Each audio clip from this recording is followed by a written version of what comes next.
Olá, meus queridos irmãos, graça e paz, sejam todos bem-vindos para mais uma escola dominical, onde nós estamos estudando sobre o livro de Provérbios em Sabedorias para a Vida. Hoje nós vamos falar sobre Provérbios, capítulo 24, versículo 3 ao versículo 12, onde nós vamos estar meditando sobre a força na aflição. Antes disso, vamos orar, pedir a orientação de Deus para as nossas vidas, já que nós precisamos dele para tudo e que nós fazemos e aquilo que nós almejamos fazer. Vamos orar.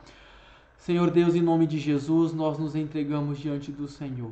Pedimos, ó Deus, a direção do Senhor, a graça do Senhor, com a compreensão do Senhor, sabendo, ó Deus, que nós necessitamos do Senhor, do Teu Espírito Santo e de tudo, ó Deus, para tudo nas nossas vidas.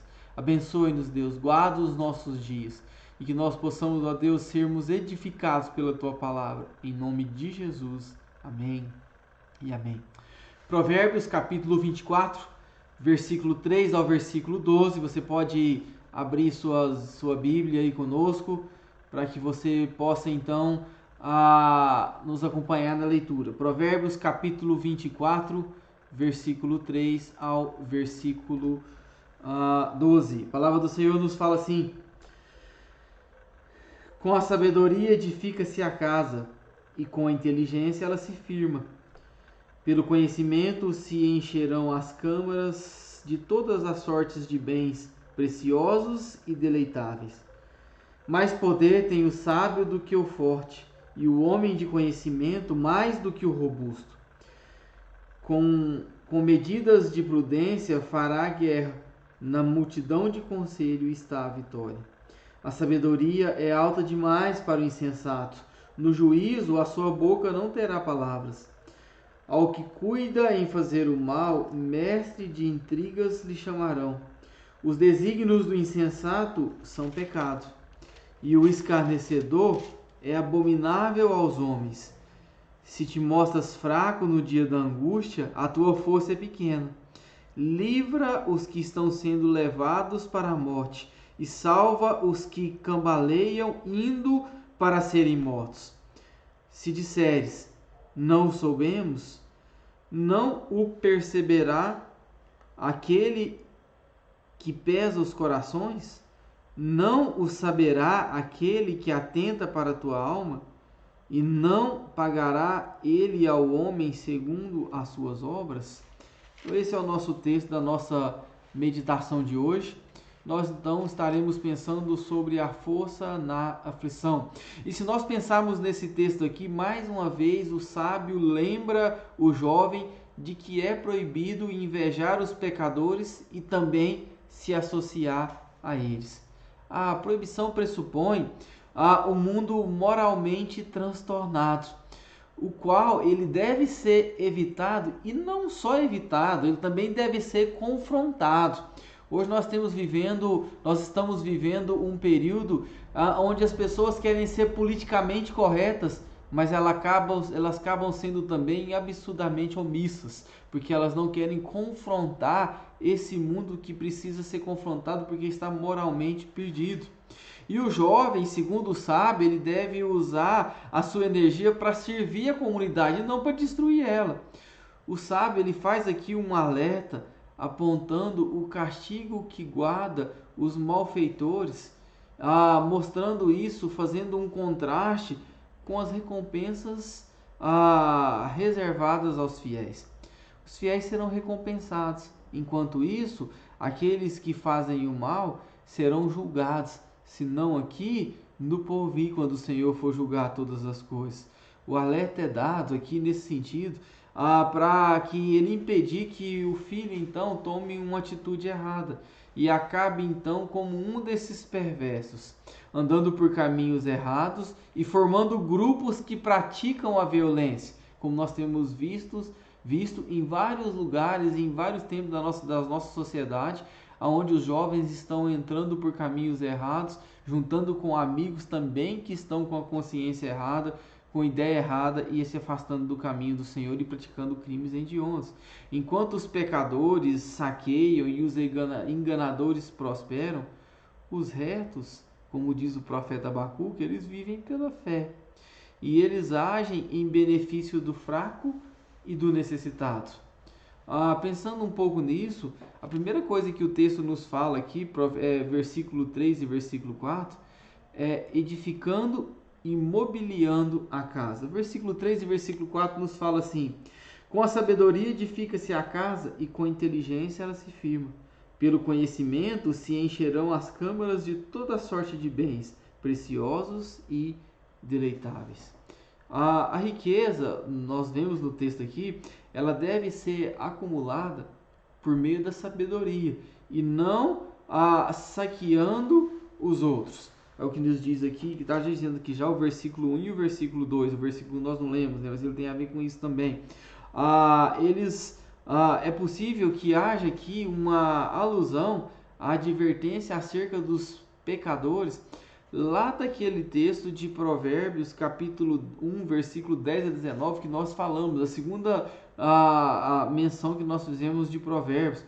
Se você olhar comigo o livro de Provérbios, capítulo 1, versículo 13, o pai está falando ao filho assim: acharemos toda sorte de bens preciosos, encheremos de despojos a nossa casa. Você lembra bem desse versículo?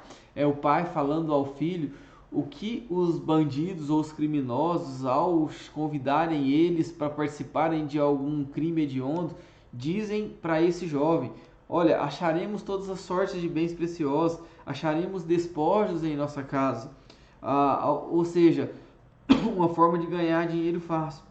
Mas os versículos 3 e 4 que nós lemos aqui dizem que se enche uma casa de toda sorte de riquezas preciosas mediante as virtudes, mediante coisas boas e não mediante crimes ou mediante coisas que desagradam ao Senhor.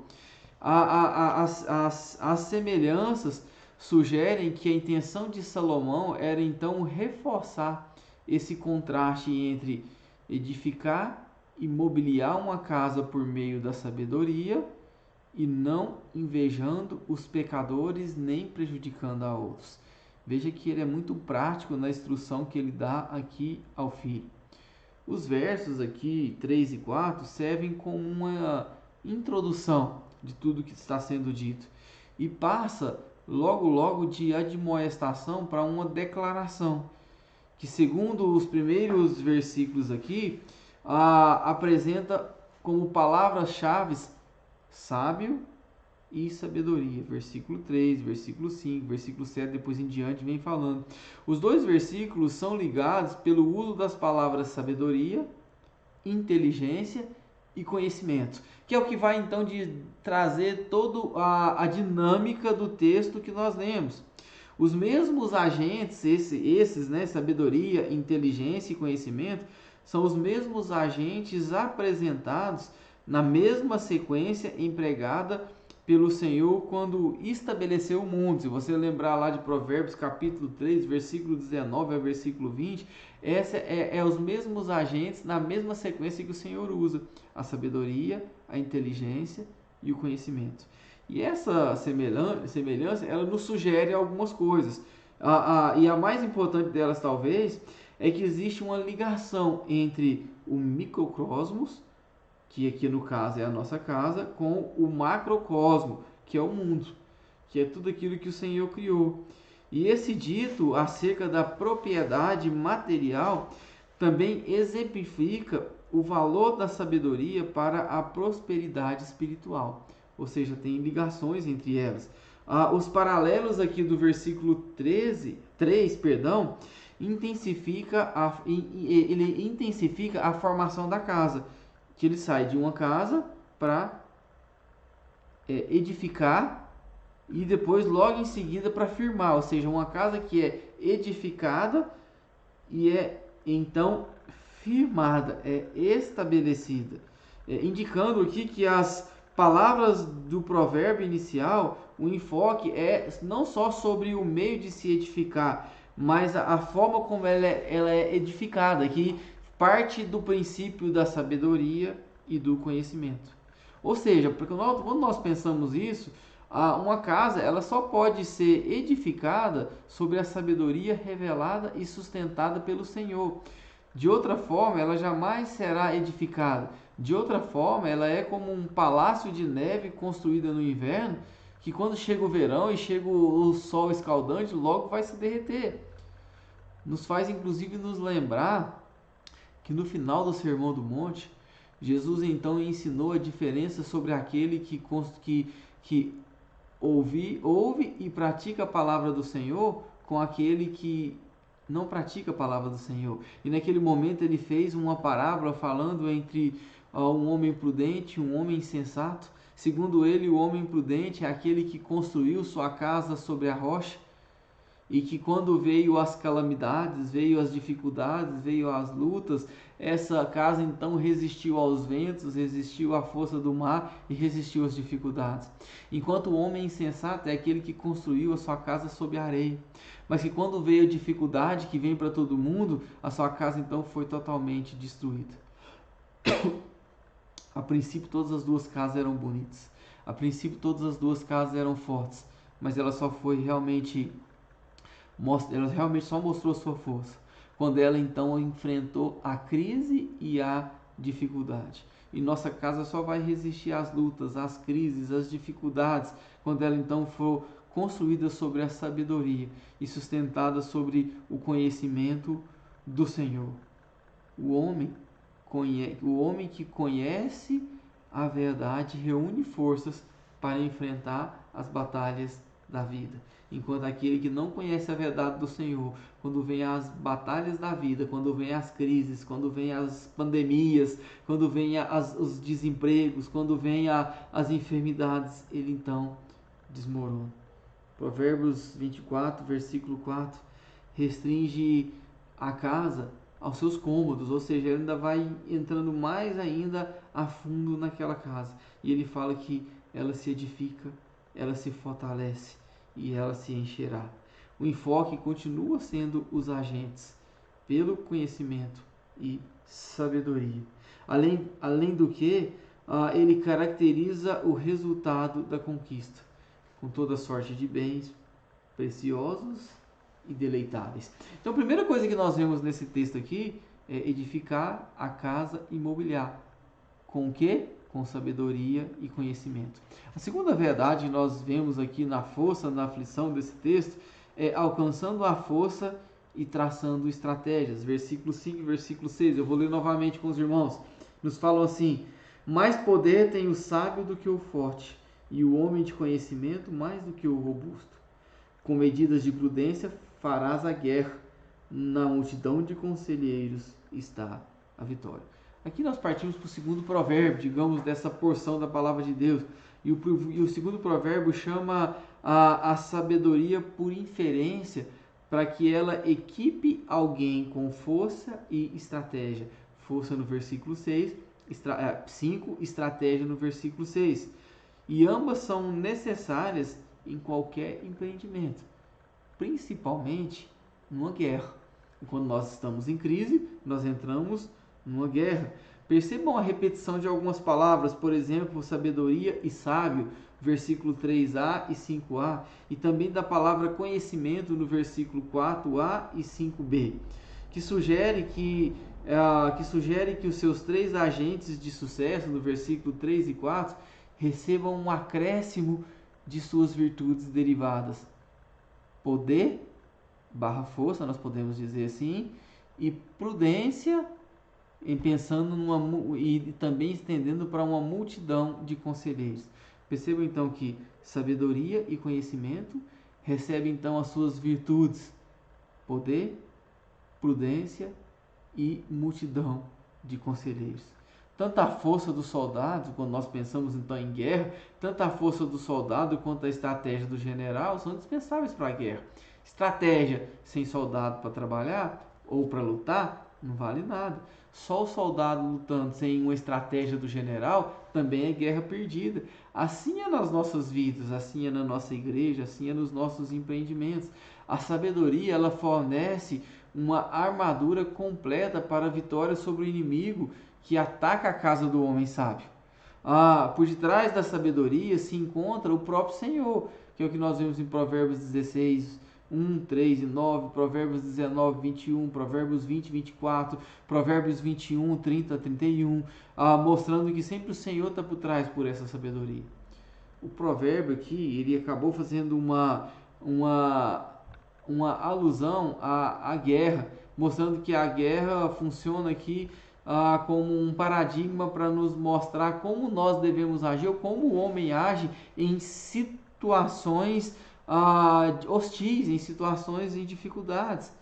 Ele representa o sábio atacando e derrubando uma cidade forte de homens poderosos. Aliás, no livro de Provérbios, a direção, o conselho e a força andam juntas. Sempre direção, conselho e forças. O sábio possui uma segurança firme e inviolável que o protege. Sempre nesses princípios: direção, conselho e força. Um homem sábio prevalece pelo cuidado da sabedoria que vem do alto. Por isso tudo que nós vemos vem do Senhor. Um homem de conhecimento, ele reúne forças. Em meio a tudo, o foco é mantido sobre a sabedoria e o conhecimento. Isso é interessante. Não sobre os agentes derivados do poder e força. O poder e a força advêm da sabedoria e conhecimento, e não o contrário.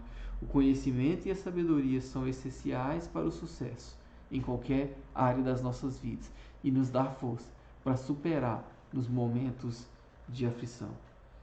E a fim de ter sucesso, é preciso acrescentar à força também o conhecimento, o conselho competente. Não só estratégia, não só soldado, mas também o conselho de pessoas que são competentes, que estão debaixo da direção do Senhor. O texto nos fala que na multidão de conselheiros, ou seja, na multidão de conselheiros, é possível alcançar um aprendizado mútuo. E quando acontece um aprendizado mútuo, isso garante uma estratégia bem sucedida. É muito difícil, é muito complicado quando um líder, seja ele pastor, seja ele um gerente de algum lugar, seja ele um líder da sua casa, é muito difícil quando ele traz estratégias e não há conselheiros. É muito difícil quando ele propõe estratégias, não há soldado para lutar, porque isso é um indício de que a guerra está perdida. Porque uma vez a guerra não tendo soldado e não tendo conselheiro, é muito provável que as estratégias caiam por terra. Não adianta o líder sozinho, nem adianta o soldado sozinho, nem adianta o conselheiro sozinho. Paulo, no Novo Testamento, orou pedindo para que os cristãos transbordassem no conhecimento e na vontade de Deus. Ele diz assim, no texto de Colossenses, capítulo 1, versículo 9 ao versículo 11. Ele clama a Deus para que transbordem toda sabedoria e entendimento espiritual, e que fossem também a sua oração fortalecidos com todo o poder, segundo a força da sua glória, em toda perseverança e longanimidade. A verdadeira força de que o homem precisa só pode ser adquirida no Senhor. O vigor físico um dia desfalece. A saúde um dia pode ir embora. A inteligência pode ser furtada, mas aquilo que vem do Senhor é eterno. E Ele é quem nos ajuda. E nós podemos ter o conhecimento dele através das Escrituras. O único lugar que nós podemos conhecer o Senhor. Então, por isso é muito importante nós lermos constantemente a palavra do Senhor. Uma terceira coisa que o texto nos fala aqui, dentro que nós podemos dizer um terceiro e um quarto provérbio dessa porção aqui, é que deve ser evitado o mal. Evitado o mal no sentido de manter a boca fechada e cuidado com o mestre das intrigas. E nós vamos ver o que é isso. O terceiro provérbio, no sentido de manter a boca fechada, está ligado ao anterior, no sentido de uma palavra, tendo uma relação da palavra-chave sabedoria. E funciona como um contraste a esse mesmo segundo, ao observar a incompetência dos insensatos para falar ou para formular ou para defender alguma política pública ou para argumentar de alguma forma diante das pessoas. Esse provérbio, por inferência, ele acaba elogiando o fato de alguém tornar-se sábio e competente.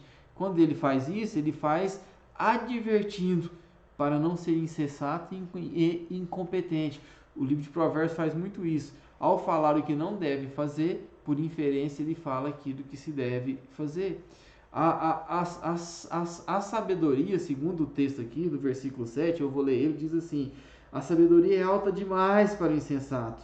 No juízo, a sua boca não terá palavra. Por que ele fala isso? Porque o incorrigível não tem asas de piedade e de humildade para então obter a sabedoria celestial do Senhor necessária para lidar com os assuntos do dia a dia, para lidar com os assuntos públicos. O insensato falador, na verdade, ele não deve ter permissão para falar. Ele não deve moldar e mostrar a sua opinião em políticas públicas, nem resolver contendas, nem ser enviado para confrontar as pessoas. Por quê? Porque ele é um insensato. Uma vez que ele não está aberto para ser corrigido por aquilo que é fiel aos desígnios da criação, ele nunca alcançará a maturidade necessária para então poder falar bem, com autoridade e de modo construtivo para alguém. Por isso, ele deve ser calado. Se ele tivesse alguma prudência, o que ele não tem, o melhor que ele fazia era ficar calado. E a gente deve evitar o mal. Deve também tomar cuidado com os mestres das intrigas. E aí é um quarto provérbio que também está ligado a esse segundo, num contraste que complementa o terceiro provérbio dentro dessa perícope final. Porque ele mostra o conselho recebido, mostrando aqui os planos egoístas do insensato. Ou seja, acaba que o insensato, ele não só deve ficar calado porque ele não tem maturidade para falar, como tudo aquilo que ele fala só revela os seus planos egoístas. Ele só pensa nele mesmo. Ele só pensa em resolver a sua ansiedade, a sua necessidade, ou aquilo que ele anseia em ter. E aqui ele inclusive recebe um nome pejorativo, um apelido vergonhoso de mestre das intrigas, dado a um insensato egoísta. Digamos que a avaliação divina de que os designa, os insensatos, né, que ele designa o insensato como um pecador, justifica a censura dele não falar em público, e essa desaprovação do público ao considerar o insensato progride então para um rótulo de mestre das intrigas, e depois ele vai no versículo 9 para um escarnecedor, porque vai cada vez afundando mais. E o problema fundamental do insensato é a sua estutícia. Em vez de se adaptar de maneira realista às pessoas, ele acaba avaliando a sua própria importância de forma insensata e excessiva. E desse modo ele acaba desvalorizando as outras pessoas. E ele acaba usufruindo de todas as coisas para ele mesmo. Ele elabora com frieza as suas estratégias, visando exclusivamente o seu benefício próprio, às custas de outra pessoa. Em consequência, né, disso, o texto nos mostra que ele terá o seu verdadeiro caráter revelado e será desprezado e apelidado como o mestre das intrigas, ou seja, ele perde o seu bom nome. Quantas vezes nós não vemos já vimos os nossos pais falar que a gente pode perder tudo, mas não pode perder o nome. Mas quando esse homem é conhecido como o mestre das intrigas, ele perde o seu próprio nome. E ele então é colocado à margem da sociedade. Por isso nós devemos então evitar o mal. E um quarto princípio que nós vemos aqui é estendendo as mãos aos necessitados, ainda no meio da angústia. Olha só, versículo 10 ao versículo 12 nos fala assim, eu vou ler para os irmãos. Se te mostrares fraco no dia da angústia, a tua força é pequena. Livra os que estão sendo levados para a morte e salva os que cambaleiam indo para serem mortos. Se disseres, não o soubemos, não o perceberá aquele que pesa os corações? Não o saberá aquele que atenta para a tua alma? E não pagará ele o homem segundo as suas obras? Então, o tema agora ele muda e ele passa da necessidade de desenvolver competência de sabedoria e sabedoria para o bom conselho, a fim de ser bem sucedido na guerra. Então a gente vê um contraste aqui, em contraste com o silêncio exigido dos sábios e pela sociedade para o detalhamento da necessidade, da competência, da sabedoria para ter força em meio à dificuldade. Então ele vem migrando da necessidade de desenvolver competência para o bom conselho, a fim de ser bem sucedido na guerra, ou seja, na batalha, na luta do dia a dia. Depois ele contrasta com relação ao silêncio exigido por insensatos, e ele chega aqui então mostrando o detalhamento da necessidade da competência para ter força em meio às dificuldades. Se a força intensa é um sinal de sabedoria, segundo o versículo 5, então a força pequena, a gente deduz que principalmente em meio à crise, é a falta ou a perda de sabedoria, O dia da angústia tem como situação concreta pessoas sendo levadas para o extermínio e se mostra fraco, que é o texto que ele fala aqui, é caracterizado na racionalização do filho para não ajudar. Ou seja, em momento de crise, as pessoas são levadas para o extermínio. Na época de guerra a gente vê a pessoa sendo levada para a morte, mas em outros conflitos, em outras crises, a gente vê, por exemplo, a pessoa sendo levada para a miséria extrema, ou a pessoa sendo levada para ficar totalmente à margem da sociedade. E ele fala que o filho é fraco porque ele vê aquilo acontecendo e não faz nada para ajudar. Esse é o princípio aqui. O versículo 10 pede implicitamente a competência da sabedoria no conflito ao censurar a fraqueza, que ele chama aqui que a força é pequena. E os paralelos contrastam a energia espiritual do filho, se te mostras fraco, que o texto fala, e a tua força, e a ajuda que não vem a tempo da necessidade, ou seja, no dia da angústia. É possível que a fraqueza que ele esteja falando aqui seja derivada do desânimo, que faz com que a pessoa se torne inerte e que acaba implicando isso em covardia, medo, indolência e até negligência. Uma pessoa revela o seu grau e extensão de força mediante a sua conduta em meio à crise. Quando vem a crise, é que a gente avalie como são as pessoas. Quem nunca ouviu aquele provérbio, fulano é muito bom, mas quando você fala em dinheiro, ou quando está com dificuldade financeira, é que você conhece. É parte desse provérbio. Quando vem a crise, quando vem a luta, quando vem a dificuldade, é que a gente vê até onde vai a força da pessoa. Só quando um homem se vê cercado e preso por circunstâncias adversas é que a sua capacidade de persistir é estendida. E assim podemos avaliar a sua robustez, a sua força e a sua perseverança. Se o filho cumprir sua obrigação moral com uma pessoa que está sob ameaça de morte, ele mostrará sua robustez mental, sua coragem moral e sua força física. Ele vai mostrar que elas são grandes. Mas se ele fizer vista grossa, se ele fingir que não está vendo, se ele for indiferente contra a dificuldade do outro, mesmo em meio em crise, ele mostra que ele não é tão forte assim.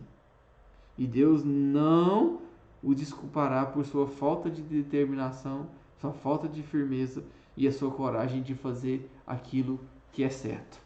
Em momentos de crise, as pessoas são levadas a deixar de fazer aquilo que é certo em seu benefício próprio.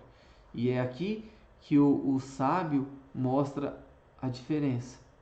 No que se refere a determinar o destino de outros, o filho deve subjugar os criminosos que dominam as suas vítimas. Além disso, ele não pode fazer vista grossa com aqueles que estão fazendo coisas erradas. Não dá para ser omisso em prol do politicamente correto. Tem que se posicionar. Se o discípulo deve livrar o injustiçado da morte, quanto mais os crimes menores. Nada disso pode passar. Seja como for e onde for, quando os discípulos pervertem a justiça, o discípulo deve mostrar seu vigor e intervir.